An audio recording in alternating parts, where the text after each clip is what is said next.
Alright, I know you've been waiting for this, and it is finally happening.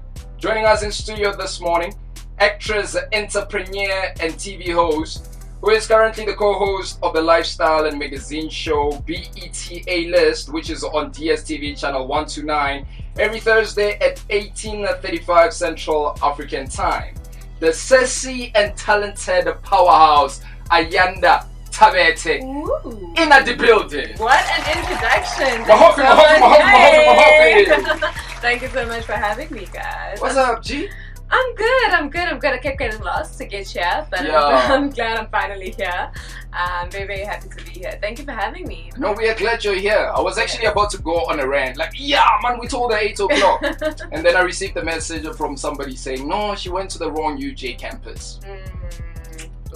Bland of me. But I'm here now. That's what matters. That's what matters. Ayanda is in the building. Alright, so we are going to have a nice chat. You know, I'm hoping we're going to have a nice chat. We are first going to focus on BET A-List. Yay. Then we are going to start with that, and then we are going to end with that. And then in the middle, we are going to focus on your journey in the industry. You know, just so we can get to know Ayanda Thabethe a bit better. Ne? Okay, awesome. Alright, BET A-List. Let's start with that. How did you land the gig? They called me earlier on this year for a screen test. Actually, I went there alone. I went to do the audition normal way, and then afterwards I did another screen test with Nandi, who's my co-host on the show. Except now she's gone and delivered a little baby. Oh, the baby's delivered? Yeah. Oh, okay. And so now I'm co-hosting with Amanda, but we did the screen test, and everyone just thought, oh my god, such good chemistry on the show, and it just worked well. And then they took me from there, and we started the journey. So they just called you like that? You didn't have to audition or anything? I mean, I auditioned. Apart from the screen test. I did. Well, I think that they already had in mind the type of people that they wanted. They had been looking at me for a while. I remember my director said he first really saw me at Fashion Week. I was modeling for Kosi Nkosi at that time. And then he said, you know, we need to screen test her and see how she does on screen.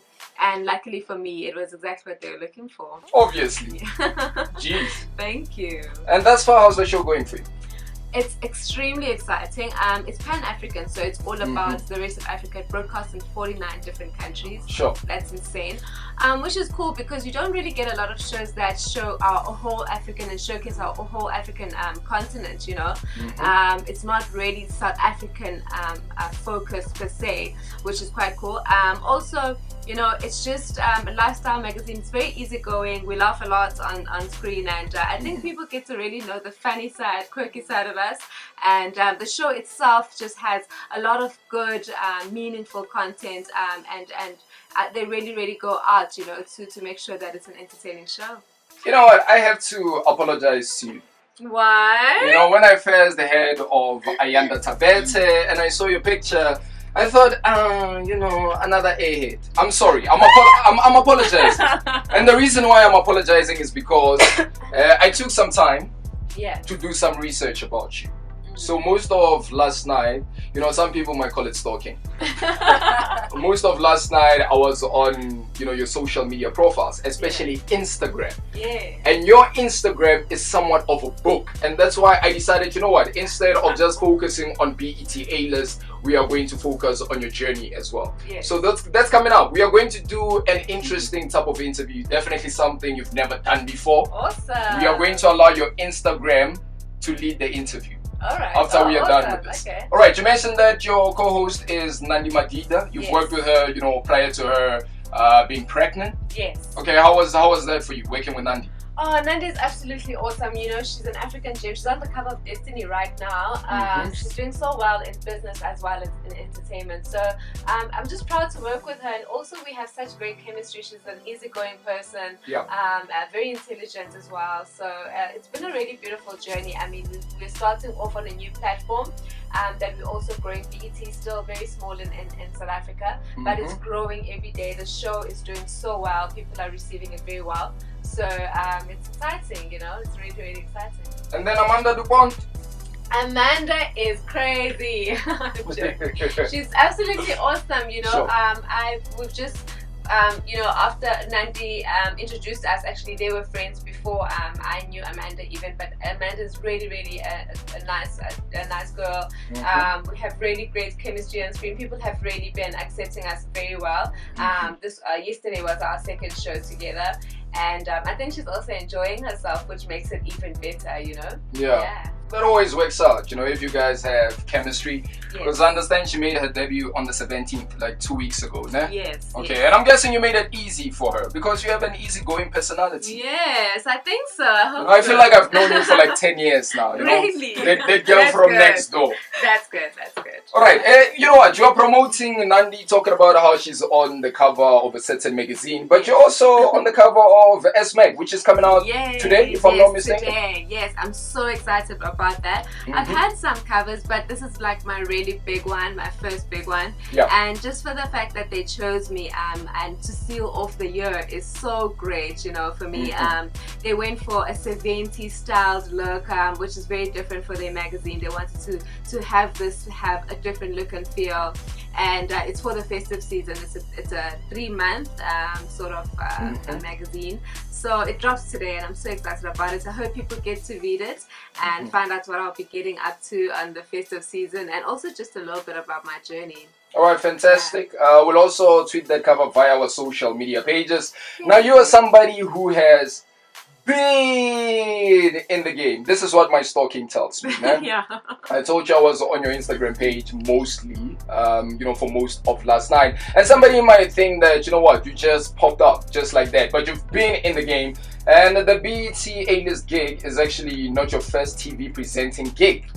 In 2012, you hosted Top TV's Top Entertainment Show. Yes. So that's where it started for you. That's exactly where it started. You know, there's a quote that I really like. Sorry, that says it takes a long time to become an overnight success. Because a lot of people see what's happening now and they're like, oh my gosh, she's so lucky, which I am lucky, and I am extremely blessed. But it took a long time to be here. Before this, I was in a 9-to-5 job, and I used to do modeling gigs on my break time and take leave to go and do if I was chosen, then to do the actual jobs. I was modeling for a long time. I was on Top TV doing the Top Entertainment Show while I was working as a brand manager at L'Oreal. So I've been juggling the entertainment and corporate spheres for a very long time, until I decided, you know, let me just put all my energy and see where the entertainment career takes me. Okay, so Ayanda just started with a bit of a journey. We are still going to tap into this. And you might not know this, but she once said no to a respected entertainer, you know, in the South African entertainment industry a long time ago. This was still when she was part of corporate, so we are going to tap into that as well. I'm so impressed by your research, very, very impressed. Yeah, like I said, I was stalking you, but it's fine, I like that. We'll call it research. Ayanda Thabethe is in studio. Any question that you want me to ask on your behalf, do hit me up at AB_broadcaster, alternatively at UJeff and Breakfast. You can also hit us up on Facebook as well, UJeff and Breakfast. We are going to continue with our chat. As I mentioned, I wanted us to start with, you know, the BET A-list gig. We are going to end with it. But in the middle of the interview, she's on the most unconventional breakfast show. And I'm sure you've done a lot of interviews. You know, radio, TV, magazine, and so forth. But I can promise you, what we are about to do is nothing like you've done thus far. So that's coming up. Like I said, we are going to let her Instagram, some of the things that she has posted, you know, lead us into the rest of the interview. So that's coming up. I'll get into your questions as well. For now, here's music from Drake alongside The Throne. This one is called Pop Style. Good morning. In the song, Dream Team, Ingoma.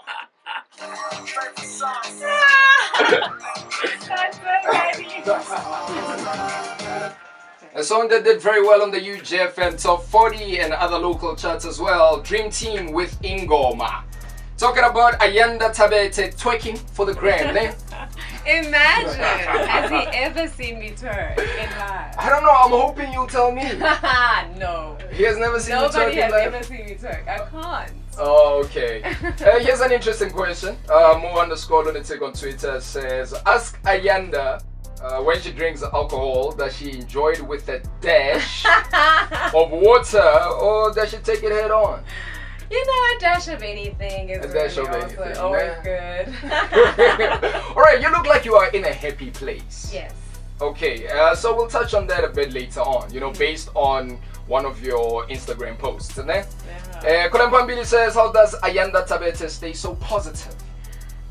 You know, that's easy for me. I have a family that I absolutely love, that I do anything for, and for me, to keep positive, I just think of them. I think about how I want my life to affect and inspire them, and how I want them, you know, to look up to me and be proud of the things that I accomplish. I think I think a lot out of the box.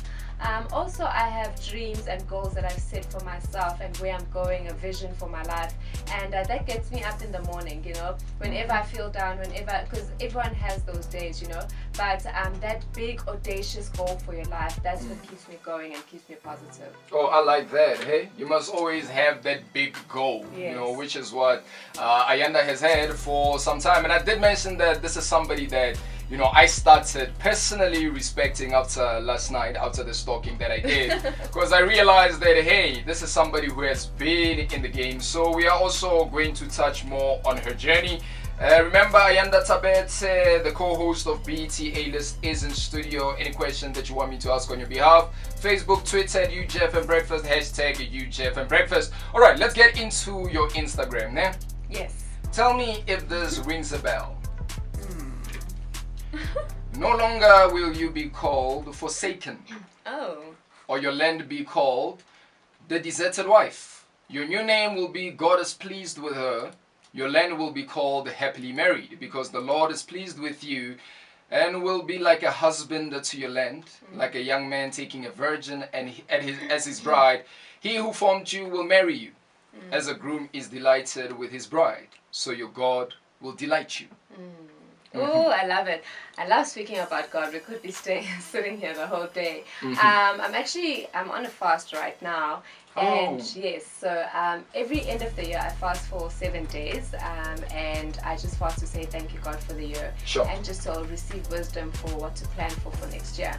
So in my fasting, that's the scripture that came up and that I read, and it just said to me, you know, like, I went through a lot. I mean, I'm separated. I went through so many things in my life, that you know, that give people the leeway, or to say that, you know what, it's done with her, or where is she gonna go, where to from here, or people didn't know that, you know, I can stand on my own 2 feet. I can, you know, I've never depended on anybody actually to do whatever I need to do. So for me, that scripture was just so reassuring. I believe that God is pleased with me in terms of having used my talents this year, having used every platform possible to achieve the things that I've wanted to achieve, but also just not to forget to mention that I don't believe it's not from my own strength, might, or power, but it's really from Him. You know, I can dream as much as I can dream, but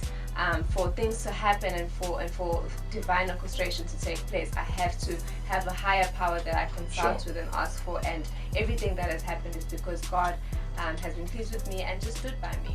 Alright, I like that. Hey, divine orchestration. But I guess so you'd say that spirituality has been very important in your journey thus far? Extremely. It's what I lean on, it's what I know, it's what I've been taught. And funny enough, like a lot of people always say I learned it from my family. For me, I really believe that I learned God on my own.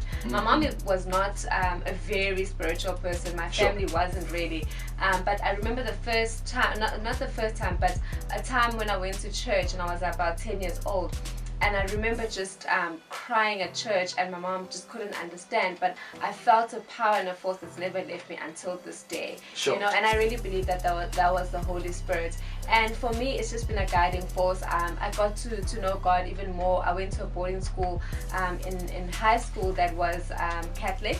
Oh, and, okay. Yeah, so I got to know more of the Word. We prayed a lot and all of that. So it's always just been something that I lean on in every joyous times, bad times, everything. Yeah.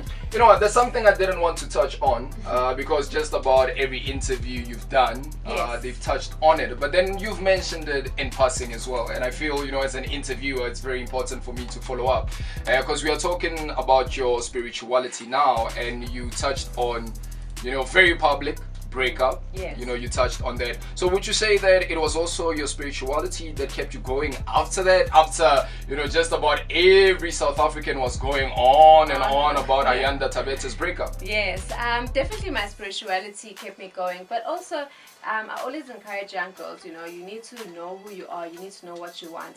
And for me, it's something that I'm very proud of, that, you know, I was in an unhappy space. It wasn't a space that was conducive to what I wanted for the future. So I left, you know, and I think it was like 9 months into it. I was just like, okay, I'm done with this, you know. Sure. And I think that a lot of people are in unhappy relationships and unhappy states and marriages and all of that, just because they're scared of what are people going to say, what's my mom going to say, what is this. And I think that it's better to be happy alone than to be happy and unhappy with somebody else, you know. Oh, I like that. That deserves a continental breakfast, Mahofi. Oh, I like that, eh? Yeah. But don't you get tired of always having to explain yourself and your previous relationship? You know what, you're very lucky that I'm even talking about it. I usually just say I won't answer that. No, okay, it's the energy. But the energy is good, so I've worked very hard to take myself away from that and stand on my own, be my own brand, be recognized as my name and surname. It's taken me a long time to get here, so I often don't like going back there because it takes me back. It's almost as if I'm not allowed to move on. Exactly. You know, yeah. But you know, it's not something that I'm ashamed of. It's not something that it's just that because you speak about it, then it never leaves you. Yeah.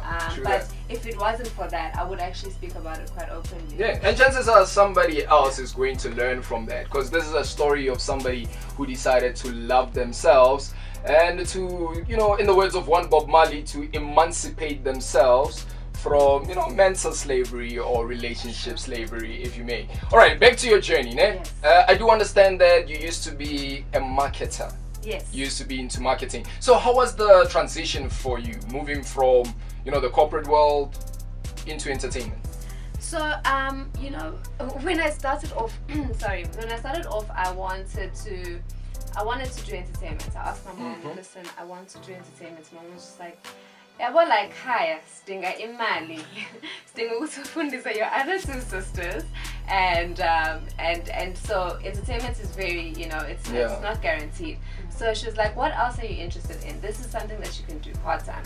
So then I decided, you know, I really like marketing, and it was because I got a lady that came to our school by the name of Mpumi Mtembu, who was a communications manager for Hewlett Aluminium, and you know, she just made me interested in the field. So then I decided to do my undergrad in marketing. I did my postgrad also in marketing. I started off doing both. So during my lunch breaks, I'll go for auditions, and then if I get a job, then I would then take leave and go, and that's how the entertainment stuff started. So I was at Johnson & Johnson, worked for Lisa Pharmaceuticals, then afterwards I worked for L'Oreal. And then after a certain time, you know, Rockville called me.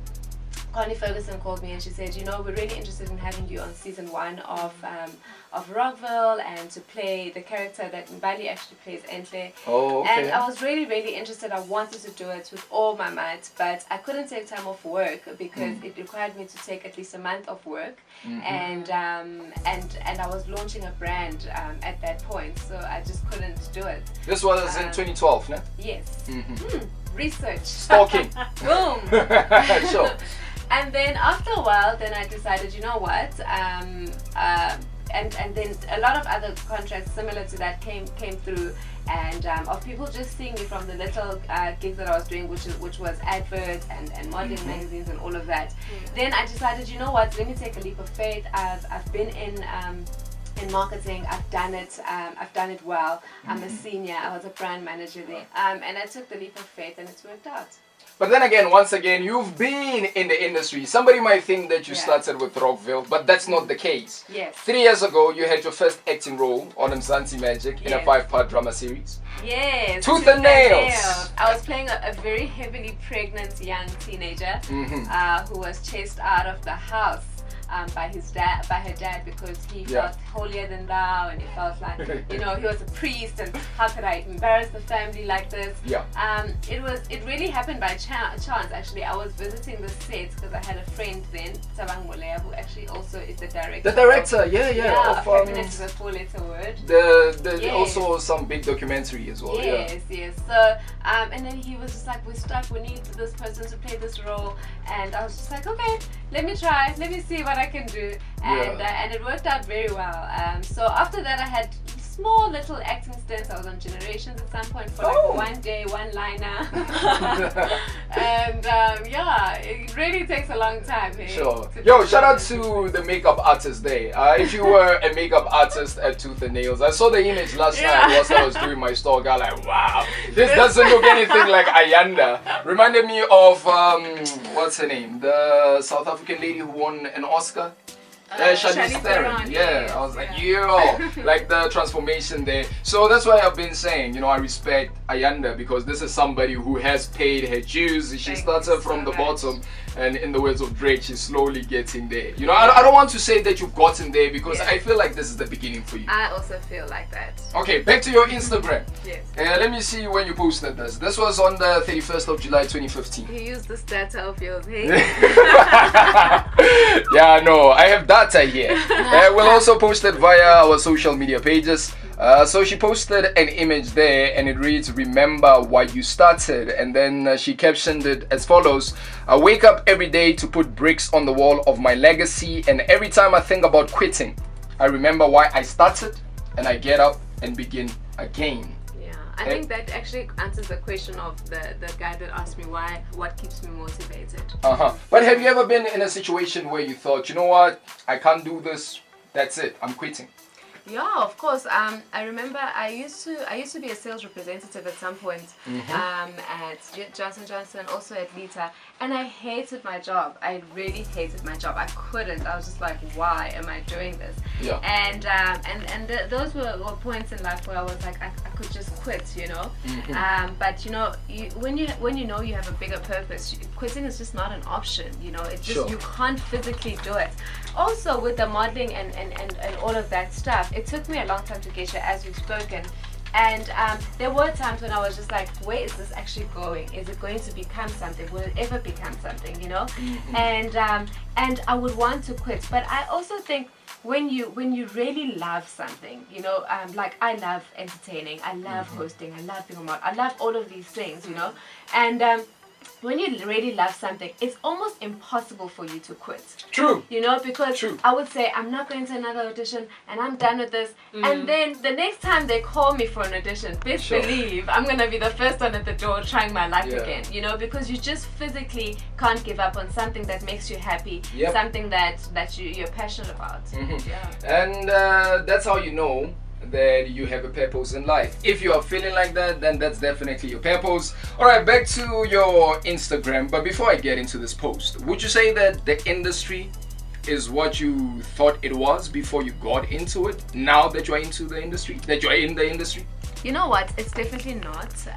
It's not as glamorous as people think. It takes a lot of hard work. It takes a lot of investing your time, knocking on doors, seeking out different opportunities. Right now in my life, I'm actually planning for 2017. Nice. What is 2017 going to look like? What does it mean for me?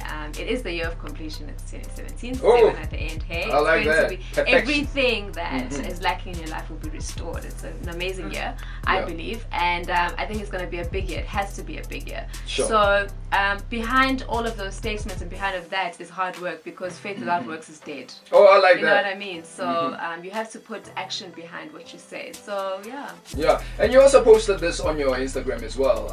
I think it was sometime last year. You posted an image that reads, "Invest in yourself." Yes. You know, so clearly you have invested in yourself as well. Now, the reason why I asked you that question is because there's a post also on Instagram. This was posted this year on the 26th of October, and it reads, "They want to see you do well, but never better than them. Cultivate your circle to people who clap when you win. Be aware of those who don't, and avoid those who see you winning as an act against them rather than inspiration for them to do better." Have you found yourself in a situation where somebody was just not happy with what you're currently doing in the industry with your achievements? You know what? I'm sure there's a lot of people that are not, or some people who find it as what I said, people will tell you that you're lucky, but I was actually saying that I was listening to a podcast by TD Jakes yesterday, and he was saying that people see his success, but they never see his sacrifice. Oh yes. So yes, a lot of people will say, oh, why her? Why are you getting these things? Why this and that? You don't deserve it. You're not there yet, and whatever. But they just don't know the sacrifice that it took. They don't know the hours you've put in and all of that. But sometimes, even on my Instagram post, I don't speak about myself. Sometimes I speak about other people around me who are doing extremely well, but you find people around them that are not happy for them, but I think that comes from a self-esteem, because people will look at you and see you doing well, and then they won't be happy for you, but they'll look at themselves and they'll be like, what am I doing? And if they're not going where you're going, or then it's a reflection of themselves. Whereas our timing is different. The timing of our lives is so different. You can't compare your middle to somebody when they're there. You know what I mean? When they've won. So you have to also respect the timing of your life. Just because it's happening for somebody else now doesn't mean that it's not going to happen for you. It's just that right now it's not happening, and it will.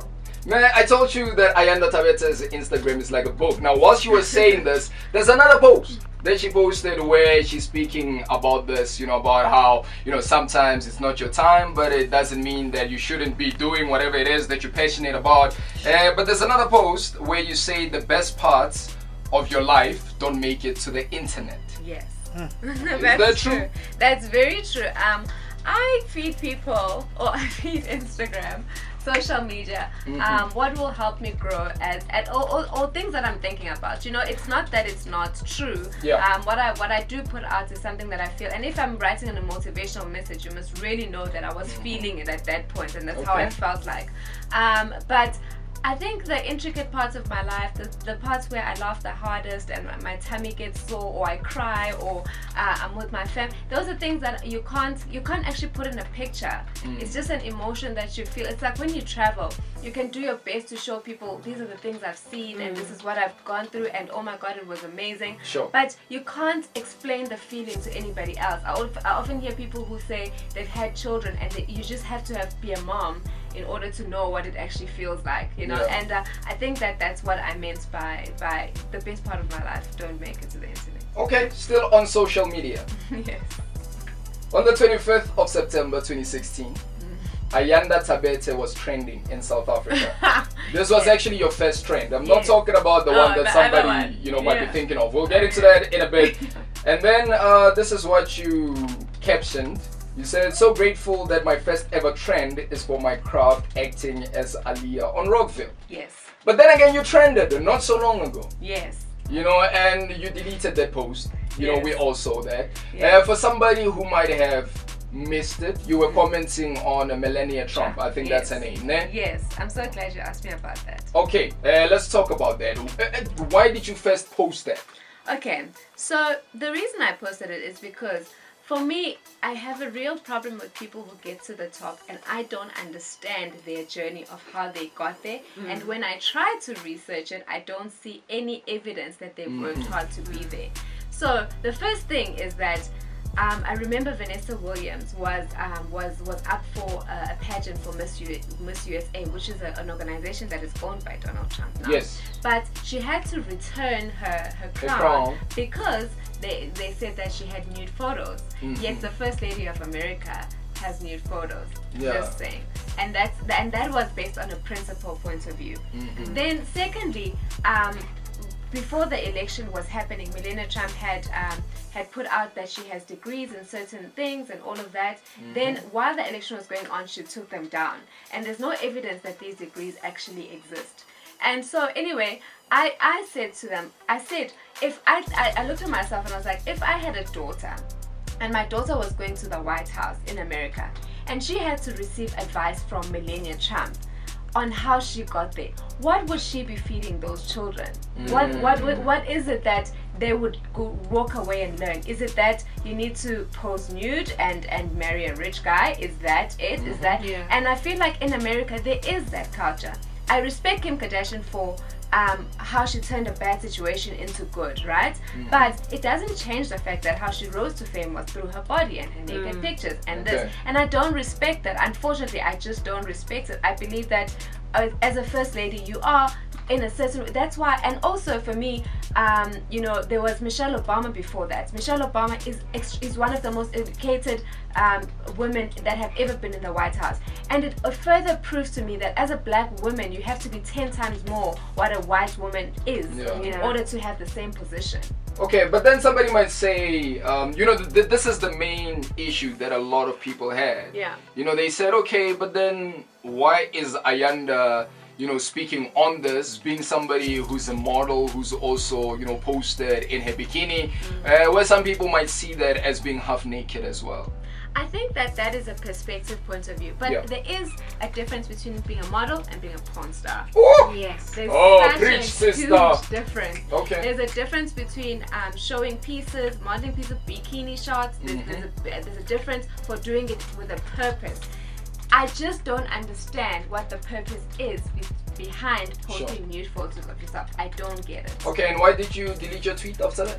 I deleted it because I didn't want it to carry on. I didn't want the conversation to carry on. I saw that people were taking it in a negative light. Okay. And also that it wasn't going to be easily translated for me. I wasn't going to explain myself and all of this paragraph that I've said now, you know, on social media. You know, on social media. True. And the more if I fed it more and I answered people on my perspective, then it was just going to be bigger than it was and was going to stay for days, and I just didn't want that. Okay. But I still said that I still stand behind my point of view. Unfortunately, people did not get this opportunity that you're getting for me to explain it. I'm not saying that it's right or wrong. It's just my point of view. Okay. I'm glad you addressed that, and I'm hoping this is going to be put to rest. We are going to put this interview on YouTube so that you can check it out for yourself a bit later on. We need 2 hours, you know, to have a proper chat, you and I. Like I mentioned, you have a story to tell, but I promise that we are going to touch on this just quickly before we get into BET A-list and what somebody can expect. The other post that I wanted to look at that you posted on the 16th of May. Someday all the love you've given will find its way back to you, and it will finally stay. We know about your very public breakup. Yes. But then it seems like you are happy again.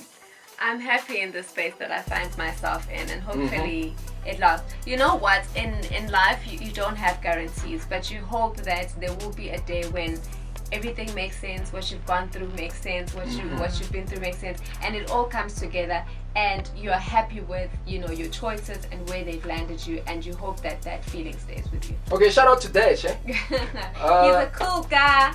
You guys were friends before. Abu Dhabi now. Oh, is it? You were friends before you became partners? Because there's another post I saw on Instagram where you posted a guy and Dash, and you said something about them being your good friends. This was a long time ago, though. You know what? I won't confirm or deny the partner part. You're being tricky.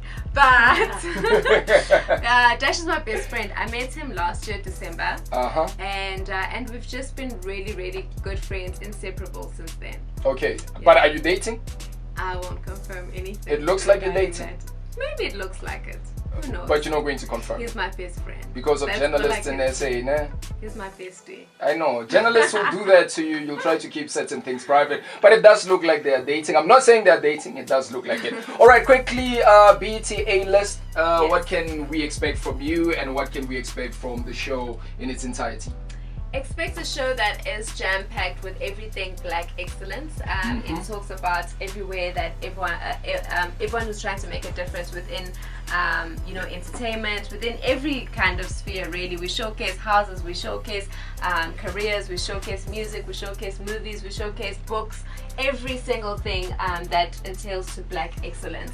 So expect a lot of that. Expect a very pan-African show, and expect a show where people have fun and we learn as we go along.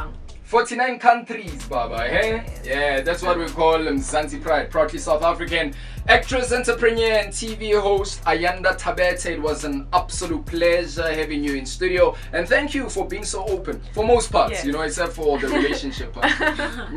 You can't win them all, you know. And all the best with your future endeavors as well, ne? Thank you so much. I really enjoyed this interview.